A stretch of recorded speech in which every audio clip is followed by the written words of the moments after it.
Thanks very much, Murad, and thank you all for coming out today to join us for the discussions that we're going to have through the course of the day. I'm a member of the NUT National Executive and very pleased to be speaking here on behalf of my union. Our General Secretary, Kevin Courtney, will be speaking at the end of today, and he'll say a little bit more about why the NUT in particular feels that we have a responsibility to take part in the demonstrations and the movement against Trump and his politics because of the young people we're involved with and see every day. He'll say a bit more about that. I think we are in what some people would describe as a moment in history where things feel a little bit scary, a little bit threatening, but in the responses we've seen, we can see opportunities to build a movement. And I think the other part, I think that's the themes for today, that the threats, the opportunities, but also the responsibility that falls upon all of us to build a movement against the politics, against Donald Trump, but more importantly against the politics that he stands for, that he represents, and that some people are trying to normalise. I think we're in a period where people in future will turn and say, where were you? What were you doing? What did you do? Were you on those demonstrations? Did you take part in that movement against some of the things that we're seeing? So the threats are that we have a US president who seems a little bit out of control, who seems to be making things up as he goes along. He's a sexist, racist, Islamophobic, he's a warmonger, and he won't break with austerity politics, the politics of austerity. He's sold a dream to some people that he won't be able to deliver. And I think you can see the dangers in having someone like that in charge in the White House from the press conference he did this week, where on the question with Benjamin Netanyahu, on the question of Israel-Palestine, he said, 1 state, 2 states, does it really matter? You lot decide it. You lot just sort it out. You lot decide it. That, you know, for someone in that position to be putting forward that kind of idea, that kind of politics, I think does present us with difficulties and expose the threats that other people will talk about. But I think it gives us an opportunity as well. I think we should be inspired by the responses we've seen, both in America and here, to not just Donald Trump's election, but the kinds of things he started to say, he was saying in his election campaign, but since he was elected. He's targeting abortion rights, he's targeting, the Muslim travel ban, and I think we should call it a Muslim travel ban. People have questioned about whether technically it's a Muslim travel ban, it's a ban on people coming from certain countries, but we should be absolutely clear about what the target group for that travel ban. And the responses in America, you've seen, have been fantastic and should give us hope, but also here, we've had huge demonstrations, 3 huge demonstrations now. The Women's March that was the first one that took place around the weekend of the inauguration. Then the Stop Trump demonstration outside Downing Street. And more recently, the demonstration organised by this group, Stand Up to Trump, a couple of Saturdays ago. It gives us an opportunity, I think, to build a movement that reasserts some of the things we stand for, reasserts some of the things that the groups who've signed up to this statement and signed up to this this conference stand for.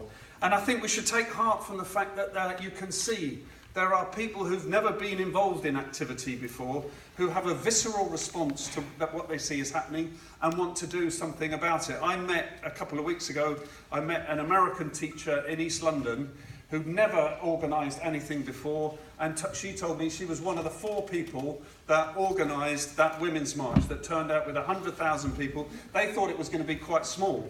They thought it was just going to be a group of American people here coming together to show us that they're not all bad really, and that they wanted to make a response. But the way in which people are organising, the way in which people are determined to organise local activities around these issues, I think should give us heart, and we should see as an opportunity to to regroup some of the things that we've been building: Stop the War, Stand Up to Racism, the Palestine Solidarity Campaign, but particularly with the Muslim organisations that we've got involved in this group. I think it's vital that we reach out and engage the Muslim community in a mass way, like we did 15, how many years ago was it now?